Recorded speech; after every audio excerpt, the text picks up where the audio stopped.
Good morning. Avoid these seven mistakes when buying your first commercial real estate deal.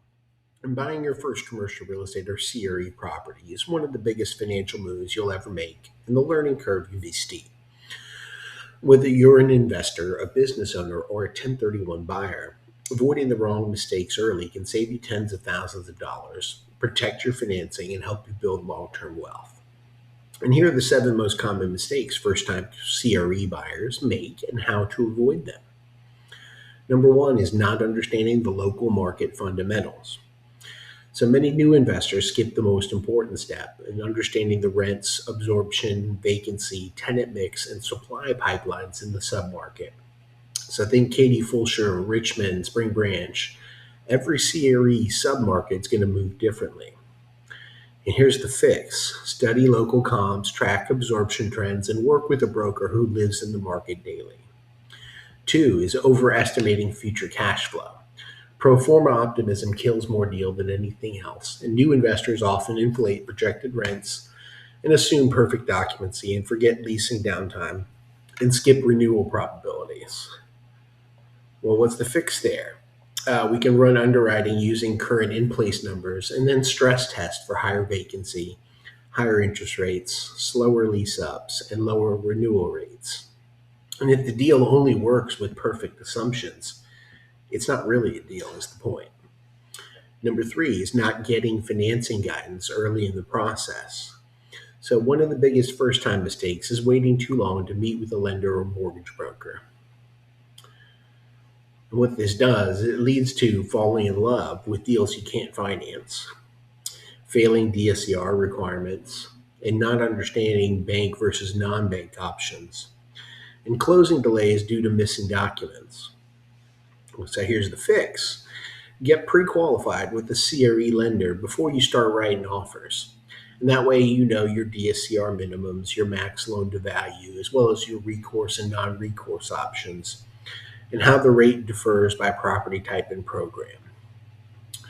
Four is underestimating capital expenditures or CapEx. So every property is going to need capital, especially older buildings. And beginners often underestimate the roof lifespan, the HVAC replacement cycle, their parking lot and concrete repair duties, or tenant improvement or TI allowances, as well as in any ADA or code compliance upgrades that may be necessary. And the fix is conduct a full inspection and build realistic CapEx budget for the next 5 to 10 years. Number five is ignoring tenant quality and lease structure. So the tenant mix is the heartbeat of the property. And beginners often rely on month to month tenants and ignore tenant creditworthiness and sometimes fail to review historical payment records. And they may miss hidden lease risks like CAM caps or insufficient deposits. What's the fix? Well, review these things. If you're the financial strength of your tenants, their lease expirations, their renewal options, whether it's structured as a triple net, any exclusivity clauses or co-tenancy clauses. A well-structured rent roll is more important than a pretty building. Six, not understanding the operating expenses or OpEx. CRE is not just about rent, it's about net operating income. A property with high and uncontrollable expenses like runaway insurance, taxes, or utilities can destroy your returns even if the rents look strong. Then the fix there is break down every expense line item. Look at your property tax history, your insurance, especially in Texas because the premiums are adjusting, as well as any utility pass-throughs or maintenance versus CapEx budgets, your property management expenses, your landscaping repairs, and any HVAC contracts. And then compare the OpEx ratio to the market averages to see if it's in line. Number seven is failing to do a proper due diligence checklist. So, first time CRE investors often rush this process due to excitement or pressure. But skipping due diligence leads to hidden repair costs and tenant disputes and undocumented agreements and overstated income claims, as well as title defects or potential boundary issues. And the fix is use a standardized CRE due diligence checklist, including an environmental phase one, a full lease audit, a financial audit, so diving into the T12 and rent roll, a property inspection, a title commitment review, survey updates, insurance quotes, as well as zoning verifications.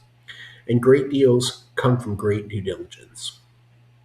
So here's the final takeaway.